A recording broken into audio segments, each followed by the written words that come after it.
Hey, what's going on, Coach Nation? It's your boy Corlo-G back in the house talking horses. Y'all know how I do it.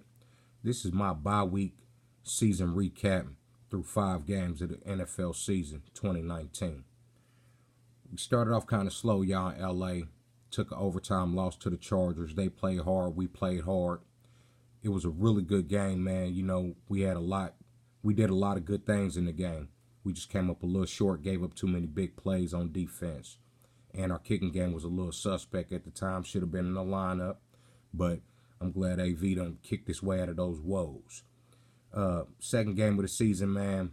Went and smacked the dog shit out the Titans. Played a physical football game on the road. They were tougher than I thought they was, especially defensively. But we held our own. JB7 did just enough with the offense to get us a W, and the defense stood up when we really had to. Week 3 was probably one of my favorite moments up until Sunday night the other night. We played Atlanta here. It was a really good game, man. We dominated them in the first half. I mean, absolutely dominated them. But in the second half, they kind of had our way with us. You know, it was what it was. But we ended up, getting a 3-point victory, and I take it any way I can get it, because it was a hard-fought game through 4 quarters. That's how this team plays. We are not a finesse football team. We don't give a damn if we win by half a point. We will beat you up. We will maul you. Hey, you want to throw the ball in the air? We want to run it on the ground. We'll play whatever kind of game anybody wants to play. But we did get that W against the Falcons. This 4th game we played against Oakland, I honestly think we took them lightly, and I don't think it was on purpose. I think we didn't think they were as good as they were. Oakland's a good football team. And I tip my cap to them, because they came out ready to play football, and they was ready to get a win. They was hungrier than us. Not better, but just hungrier than us at that particular time. They were on the road. Hey, we know how it goes, because we just did it to another team. Big ups to them. Whatever is whatever. Now, this 5th game, this was my favorite game of the season so far. We went to Arrowhead in Kansas City, and we beat a really, really good football team. Really good football team. Well coached. Got weapons everywhere. People made excuses for them. I mean, we assaulted them, honestly. The only thing that was missing was a blanket and some hot cocoa, if y'all understand the metaphor there. But we really assaulted them. And people didn't think we were as good as we were. And we went and we out-physicaled them. We dominated them from the rooter to the tutor. It's not a game. Had old Trusty Dusty back in the house, OG13. And that was big because he was a little banged up. Marlo Mack was a little banged up.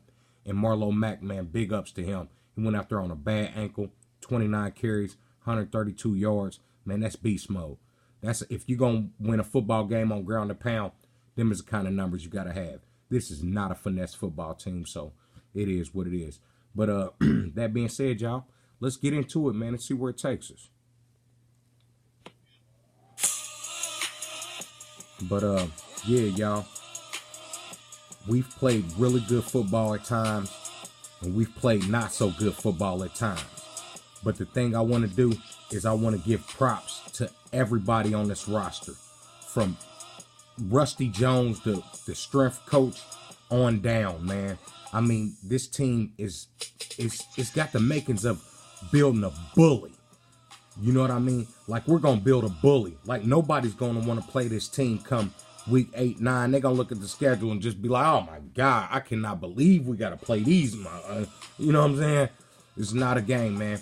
Our coach, Frank Reich, does such a good job of preparing us for whatever kind of game we need to play. That's why we don't care where we got to go or what we got to do. We've got to focus on us, the Indianapolis Colts. We cannot worry about what any team we play does, and we will not from this day forward. I am so glad. Hey, look, Sundays without coach football for me is like, what's the score on that game? Oh, okay, whatever. It is what it is. But we needed this bye, and I don't mind missing this Sunday of football. The reason why is because my team is beat up. We beat up good, but good things, though. 53. Darius Leonard, the maniac, got cleared to play football. So next week, he'll be practicing with the team. Hopefully, Paris Campbell can come back from his abdominal issue Clayton Gathers get back healthy from his concussion. Pierre Desir can clear up his hamstring. Kenny Moore can get his knee right. Tyquan Lewis can get his ankle right. You know, when we come back, we might look like a really, really solid, deep football team, because all those guys being out and missing time gave guys like Bobby Okereke, Rock Yassin, George Odom, Corey Willis, Shaq Taylor, Ben Banagoo.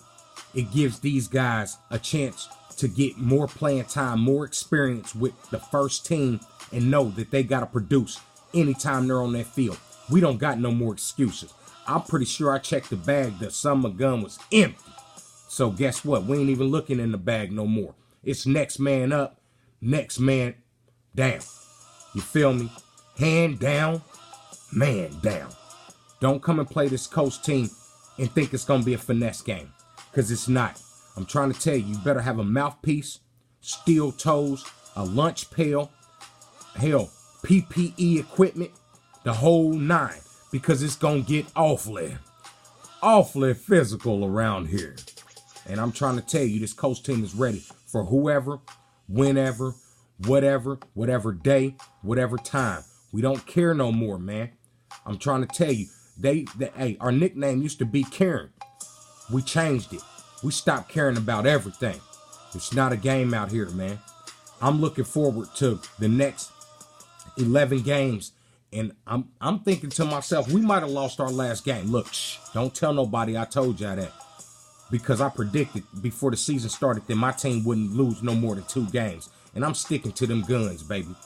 It's not a game. Right here, right now. Y'all heard Corlo-G first. 14-2, baby. That's what I think our record's going to be. Now, whether that happens or not, it is what it is. But that's the kind of faith I got. But I can't wait to see what Frank Reich's play calling and all these healthy guys coming back. I'm so ready to see what this team looks like. It's ridiculous, man. Like I said, I don't like missing weeks of football, but, man, we needed it right now, y'all. This is real, Coach Nation. We was jacked up. Real, that's real. But other than that, man, I'm just proud of everybody. Offense, defense, special teams. Adam Vinatieri coming back, kicking through his little whatever he was going through, man, because he felt bad about losing us that first game. And he really did lose us that first game. That's facts. But for him to stand up in front of the camera, for our head coach to be like, hey, we got your back.